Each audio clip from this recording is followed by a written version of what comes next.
নমস্কাৰ বন্ধু বান্ধৱীসকল, আজি মই বহু দিনৰ মূৰত আপোনালোকৰ মাজলৈ আহিছোঁ এটা গছৰ ভিডিঅ' লৈ। আশা কৰোঁ ভিডিঅ'টো চাই ভাল পাব।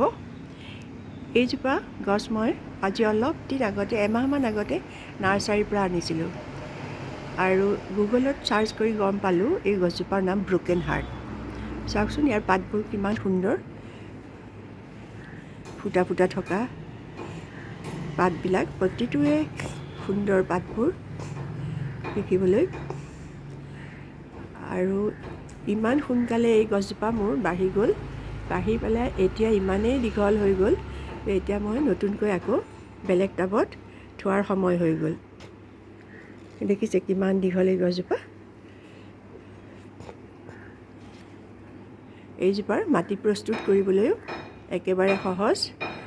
অলপ চাৰিভাগৰ দুভাগ মাটি, এভাগ বালি আৰু এভাগ ভাৰ্মি কম্পষ্ট দিয়ে মই মাটি প্ৰস্তুত কৰি লৈছোঁ। আৰু এই গছজোপা বৰ বেছি ৰ'দ পৰা ঠাইত দিব নালাগে, অলপ ছাঁত থাকিলেই হ'ব।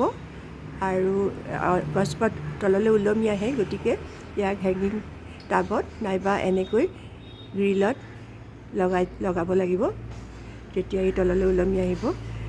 আৰু প্ৰপগেশ্যনৰ কাৰণেও ইয়াৰ বৰ বেছি বেছি দিগদাৰ নাই। ইয়াৰ দেখিছেনে এই শিপাবিলাক, গছৰ গুৰিয়ে গুৰিয়ে এটা এটা টাবত শিপাবোৰ আছে। এই যে শিপাবোৰ দেখিছে, ইয়াৰে এটুকুৰা কাটি আকৌ বেলেগ টাবত লগাই দিলে আমি এজোপা নতুন গছ পাব পাৰোঁ। আৰু পানী দিয়াৰ ক্ষেত্ৰত অলপ সাৱধান হ'ব লাগিব, যাতে পানীবোৰ বৰ বেছিকৈ দি দিলে ইয়াৰ শিপাবোৰ গেলি যাব পাৰে। সেইকাৰণে টাবৰ মাটিখিনি হাতেৰে চুই যদিহে শুকাইছে পানী, তেতিয়াহে আৰু অলপ পানী দিব, বৰ বেছিকৈ পানী দিব নালাগে। এইডাল চাওক, বৰ বেছি যত্নৰ প্ৰয়োজন নাই। মই মাত্ৰ এমাহৰ ভিতৰতে ইমান দীঘল হৈ গ'ল আৰু ইয়াৰ গ্ৰ'থো ইমান সুন্দৰ।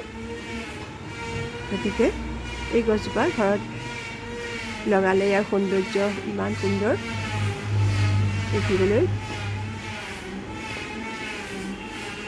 দেখিছেনে আপোনালোকে ইমান সুন্দৰ, ঘৰত লগাই থ'লে আপোনালোকৰ ভাল লাগিব। বন্ধু বান্ধৱীসকল, আজিলৈ মোৰ ভিডিঅ'টো ইমানেই। যদি ভাল পালে লাইক, শ্বেয়াৰ আৰু ছাবস্ক্ৰাইব কৰিবলৈ নাপাহৰিব। নমস্কাৰ।